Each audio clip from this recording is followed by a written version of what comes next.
नमस्कार, मैं आप सभी का सपनों से बुनी कहानियां की तृतीय कड़ी में हार्दिक स्वागत करता हूं। आज की कहानी का नाम है रोटी और प्याज।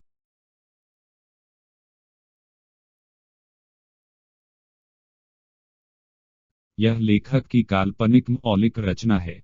इस कहानी में सभी नाम, पात्र, व्यवसाय, स्थान और घटनाएं या तो लेखक की कल्पना की उपज हैं या काल्पनिक तरीके से उपयोग की गई हैं। वास्तविक व्यक्तियों, जीवित या मृत, या वास्तविक घटनाओं से कोई समानता विशुद्ध रूप से केवल एक संयोग होगा। तृतीय कहानी रोटी और प्याज। शुक्ल पक्ष की तृतीया की रात्रि 10 बजे ब्रह्मानंद अपनी शयनशैया पर लेटता है और प्राचीन भारत के विश्वविद्यालयों का ध्यान करते हुए मंत्र जपने लगता है। थोड़ी देर में उसे नींद आ जाती है। जब वह जगता है तो सुबह के 4 बज रहे होते हैं। ब्रह्मानंद ने जैसा सोचा था वैसा कुछ हुआ नहीं, पर वह निराश हुए बिना लिखना प्रारंभ करता है। उत्तर प्रदेश के लखनऊ नगर में कभी कहीं रोशन मिश्र नाम का युवक रहता था। वह ठीक ठाक पढ़ा लिखा था। उसने अभी कुछ दिन पहले ही ₹8,000 महीने पर एक कंपनी में काम करना आरंभ किया था। उसके जीवन में सब कुछ अच्छा चल रहा था। पहले वित्तीय वर्ष के पूर्ण होने पर उसका वेतन 18,000 और दूसरा पूर्ण होने पर 28,000 हो गया था। अब उसकी बचत ठीक ठाक होने लगी थी। उसने कुछ ही महीने में भूमि खरीदने के लिए थोड़ा धन एकत्रित कर लिया था। उसने भूमि पसंद करके भूमि स्वामी से मिलकर सब कुछ तय कर लिया था। परंतु उसी दिन रात के 3 बजे वह सपना देखकर डर गया। अगले दिन जब वह कार्यालय गया तो उसे डराते हुए स्वेच्छा से त्यागपत्र देने को कहा गया। सुलझा और सीधा साधा होने के कारण उसने त्यागपत्र दे दिया। उसने भूमि स्वामी से 30 दिनों का अतिरिक्त समय मांगा। 1 माह बीत जाने पर भी उसे जब कोई सफलता नहीं मिली तो उसने भूमि स्वामी को सब कुछ बताते हुए भूमि लेने से मना कर दिया। धीरे धीरे 2 वर्ष बीत गए, पर उसे कोई नौकरी नहीं मिली और एकत्रित धन भी लगभग खत्म हो गया। वह बहुत निराश हो गया और उसे धन कमाने का कोई भी धर्म संगत मार्ग भी समझ नहीं आ रहा था। तभी अचानक से उसे एक कंपनी में संविदा पर काम करने के लिए लिखित परीक्षा में सम्मिलित होने का प्रवेश पत्र प्राप्त हुआ। यहाँ उसने लगभग 3 साल पहले आवेदन किया था। उसे पढ़ाई पूरी किए 5 वर्ष हो चुके थे। कोई भी तैयारी न होने के कारण वह परीक्षा देने नहीं जाना चाहता था। परंतु जब उसकी मां ने देखा कि वह परीक्षा से एक दिन पहले दिल्ली नहीं गया तो उसे बहुत डांटा, जिससे वह नाराज होकर घर से बिना पैसे लिए रात्रि 8 बजे दिल्ली के लिए निकल गया। स्टेशन पहुंचकर जब उसने पर्स खोला तो उसके पास केवल 500 की एक नोट थी। अगले दिन 12:30 पर परीक्षा प्रारंभ होनी थी। उसने पहले कभी साधारण श्रेणी के टिकट पर रेल में कोई यात्रा नहीं की थी। उसने ₹125 का अनारक्षित श्रेणी का टिकट लेकर प्लेटफार्म पर रेलगाड़ी पकड़ने चला गया। वह करीब 45 मिनट तक खड़ा रहा पर दिल्ली जाने वाली किसी भी रेलगाड़ी में चढ़ने का साहस नहीं कर पाया। एक में प्रयास किया तो धक्का खा के पीछे हो गया। सभी रेलगाड़ी की साधारण बोगी में लोग भूसे की तरह घुसे हुए थे। शयनयान की स्थिति इससे कुछ अच्छी होते हुए भी बुरी थी।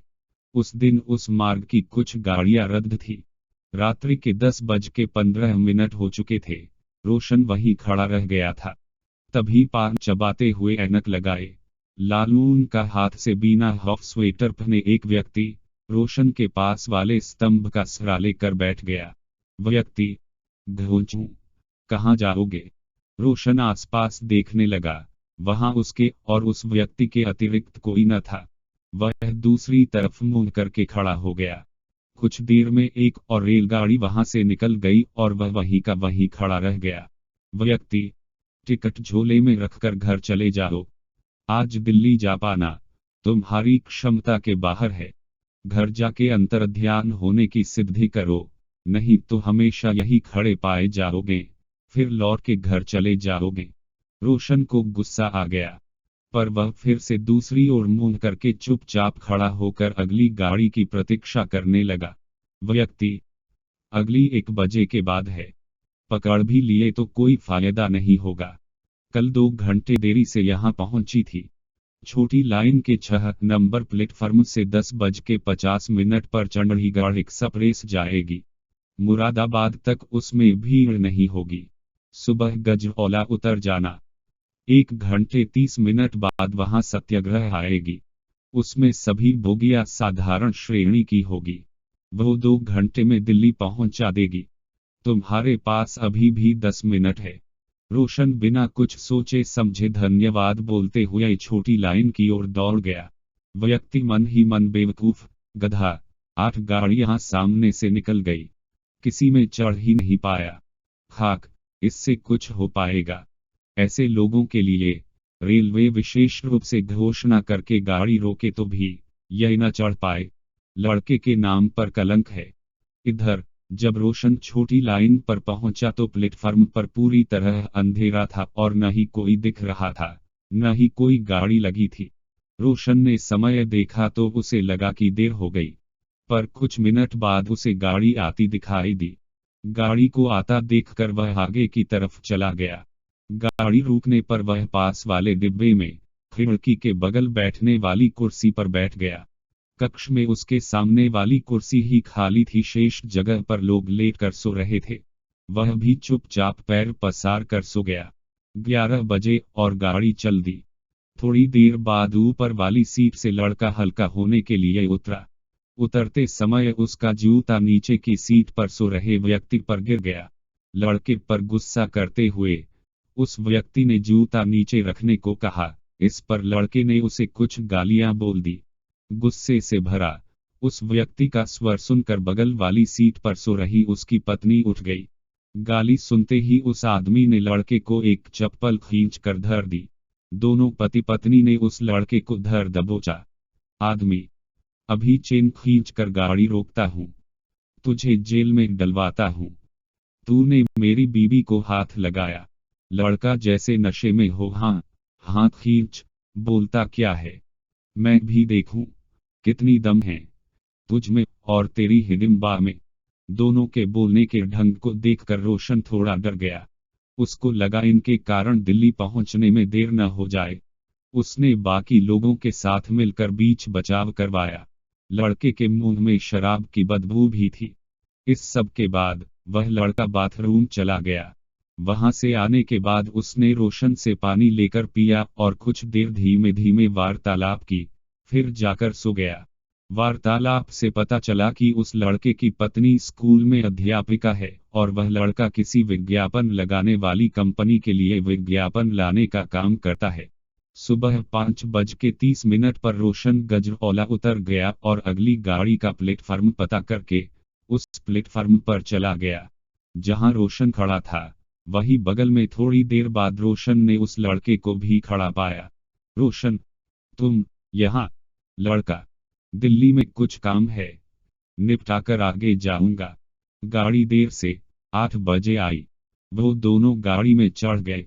गाड़ी में चढ़ते ही उस लड़के ने हड़का कर ऊपर की सीट पर लेटे व्यक्ति को उठकर 2 लोगों के बैठने की जगह बनाई और वहीं जमकर वो दोनों 3 घंटे बाद दिल्ली पहुंच गए।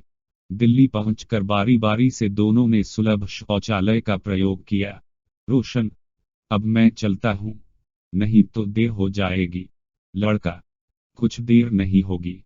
आलू का पराठा मक्खन लगाकर खाएंगे, चाय पिएंगे, फिर मेट्रो में जाएंगे। रोशन को भी भूख लगी थी। उसने कुछ नहीं बोला। दोनों ने 2-2 पराठे खाए, चाय पिए। उस लड़के ने दोनों के पैसे दिए।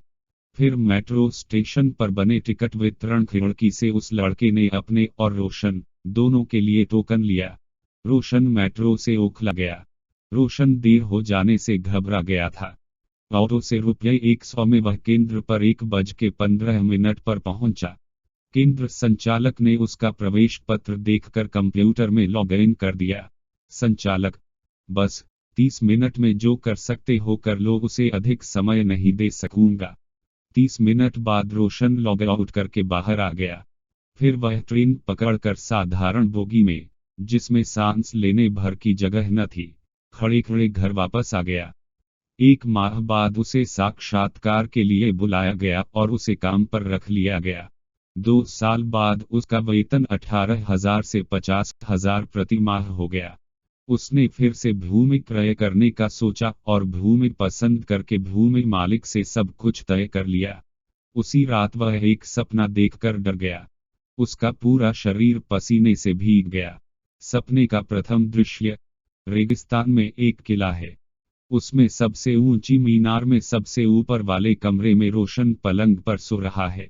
उसने रेशम का, सफेद रंग का, आगे से खुला काले नग लगे हुए कुर्ता पायजामा पहन रखा है। कुर्ते पर काले रंग की रेखाएं बनी है। पलंग पर गुलाबी रंग की चादर बिछी है।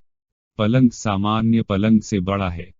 कमरे में पलंग के ठीक सामने वाली दीवार पर 2 खूंटी और पत्थर की मोटी चौड़ी पट्टी से बने तानिश पर सफेद मोमबत्ती जल रही है और मोमबत्ती के बगल में कुछ रखा है। पलंग के बगल वाली दीवार में खुली खिड़की है, जहां खड़े होने पर बाहर की दूर दूर तक की हलचल का आभास हो जाता है। सपने का अंतिम दृश्य, रोशन तानिश के सामने पीठ किए दोनों हाथों को फैलाए, पसीने से लथपथ, डरा हुआ खिड़की की तरफ मुंह किए खड़ा है। उसके मत्थे से बहुत तेजी से पसीना निकल रहा है। उसको कुछ समझ में नहीं आ रहा है। वह कामपति आवाज में चिल्ला रहा है, बेगम, बेगम, बेगम। खिड़की में लंगर फंसाए एक बूढ़ी औरत रस्सी के सहारे ऊपर चढ़कर खिड़की के रास्ते अंदर आने का प्रयत्न कर रही है। औरत की उम्र लगभग 80 साल के आसपास है। उसने एकदम सफेद साड़ी पहन रखी है। उसके चेहरे पर किसी तरह की थकान और कमजोरी नहीं दिख रही है, मानो वह बूढ़ी औरत बिना किसी श्रम के ही वहां पहुंच गई हो। अगले दिन रोशन से कार्यालय में डराकर त्यागपत्र मांगा गया। उसने चुपचाप त्यागपत्र दे दिया। उसने करीब 6 महीने उसी नगर में रहकर नौकर प्राप्त करने का प्रयास किया, पर उसे कोई सफलता नहीं मिली। वहां रहन सहन का खर्च बहुत अधिक होने के कारण वह अपने घर वापस आ गया। हर बार रोशन की स्थिति प्यास से बेचैन उस व्यक्ति के जैसी हो जाती, जिसे सिर्फ एक घूंट पानी पीने को मिले। हर बार बहुत कम वेतन पर उसे नए क्षेत्र में ही काम मिलता था। स्थिति ठीक होते ही नौकरी छूट जाती थी। पुनः वह शून्य पर आ जाता था। धीरे धीरे फिर समय बीतने लगा था। रोशन को किसी ने पंडित को जन्मपत्री दिखाने का सुझाव दिया। उसने कई ज्योतिषियों से ज्योतिषीय सुझाव लिए, पर स्थिति में कोई सुधार नहीं हुआ। बातों ही बातों में उसके किसी मित्र ने बताया, राहु मंगल खराब होने पर तंत्र प्रयोग का खतरा भी रहता है। वह कर्म पर विश्वास करने वाला पुरुष था। उसने उस मित्र की बात पर ध्यान नहीं दिया। कुछ दिन और बीतने पर रोशन ने एक बार झाड़ फूक कराने का सोचकर ओझा का पता किया। वह ओझा के यहाँ गया। ओझा बेत की चारपाई पर बैठा था। उसके तीनों तरफ भूमि पर लगभग 25-26 लोग बैठे हुए अपनी अपनी समस्या बोल रहे थे। ओझा लोगों को फूंक फूंक कर फेंकने, जलाने को लौंग कपूर दे रहा था। लोग उसकी जेब में पैसा रखकर वापस जा रहे थे। रोशन चारपाई के पास खाली जगह देकर खड़ा हो गया। ओझा रोशन को देखते हुए बैठ जा, और समय लगेगा। बूढ़ी अम्मा रोशन को देखते हुए, बेटवा हमरे पाछे तुम्हार बारी है। ओझा, सुबह 4 बजे बैठ जाता हूँ और रात के 12 बजे तक बैठा रहता हूँ। एक लड़की, बाबा सवेरे भी इतनी भीड़ होती है। ओझा रोशन की ओर देखते हुए, नहीं, 6 बजे तक आने पर आराम से बात हो जाती है। एक औरत, मेरे लड़के को बहुत बुखार रहता है, मेरी कोई बात नहीं मानता है। बूढ़ी अम्मा, ये कि लड़का बहुत बीमार रहता है। ओझा हंसते हुए, अरे हम सब सही कर देंगे। एक लड़की, बाबा मेरा काम कर दो, मुझे देर हो रही है, घर में बिना बताए कॉलेज से आ रही हूँ। ओझा जेब से सारे पैसे निकालते हुए उस लड़की को देते हुए, गिनो। लड़की गिने के बाद 3000।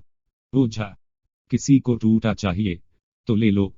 टूटा देने के बाद लड़की ने 500 की 6 नोट ओझा को दे दी। लड़की फोटो दिखाते हुए, मेरी शादी नहीं हो रही है, कोई मान नहीं रहा है। ओझा, यह लौंग रोज सुबह खाली पेट खा लेना। 60 दिन में शादी तय हो जाएगी। दिमाग भी सही हो जाएगा। इसी तरह 2 घंटे बीत गए। रोशन ने इतनी देर में कई बार अंदर बाहर किया। ओझा रोशन को देखते हुए सारा समय कथक ही करते रहोगे। एक जगह मन को शांत करके बैठो। तभी गांव के 4 लड़के आ गए। बड़ा लड़का चरण स्पर्श करते हुए, बाबा, भैंस पता नहीं कहाँ गायब हो गई है। ओझा, बंद फैक्ट्री में काम करने गई थी। काम अधिक है, पूरा करने में व्यस्त है। जाके ले आओ। बड़ा लड़का जेब में 2 का सिक्का डालते हुए, बाबा, फुरस्त में आऊंगा तो बैठूंगा। थोड़ी देर में अंधेरा होने लगा। रोशन वापस आ गया। 7 दिन बाद सुबह वह फिर से गया। बाबा घर के बाहर भूमि पर उकड़ू मकड़ू बैठा था। उसके सामने एक लड़का बैठा था और उस लड़के का बाप खड़ा था। ओझा, बीरा फट गया है, नींबू मांगाए थे। लड़का नींबू देते हुए, हाँ। ओझा 4 नींबू में फूंक मारते हुए 7 बार उगार कर चारों दिशाओं में फेंक देना। लड़के के बाप ने चारों नींबू ले लिए। ओझा लड़के को बाकी के नींबू उठाते देखकर, कुछ हमारे लिए भी छोड़ दो। तुम्हारे फेंकने से बीरा नहीं कटेगा, कुछ हमें भी करना होगा। दोनों वहां से चले गए। रोशन दूर खड़ा चुपचाप इधर उधर देखता सब सुन रहा था। अब रोशन ओझा के सामने जाके बैठ गया। ओझा बांस की तरफ देखते हुए, ये बांस में जो पतली पतली डाल सी हो गई हैं, इसे काटो। रोशन ओझा के पास रखी हंसिया उठाकर बांस के पास जाकर खड़ा होकर, कौन सी? ओझा अंगुली से संकेत करते हुए, ये वाली। ये भी, बस बस बस। इसके बाद ओझा ने रोशन से वहां की सफाई करवाई जहां ओझा बैठा था। फिर रोशन की परेशानी सुने बिना ओझा ने कर्पूर फूंक कर उसे जलाने को दे दिया। रोशन जब वापस आ रहा था तो उसे रास्ते में एक दूध वाला मिला। दूध वाला, कहाँ ओझा पोझा के फेर में पड़ गए हो? रोशन, आपको कैसे पता? दूध वाला, हमको सब पता है। इन सब में पड़ोगे तो जीवन बर्बाद हो जाएगा, कुछ मिलेगा नहीं। भूतप्रत कुछ नहीं होता, सिर्फ कर्म होता है।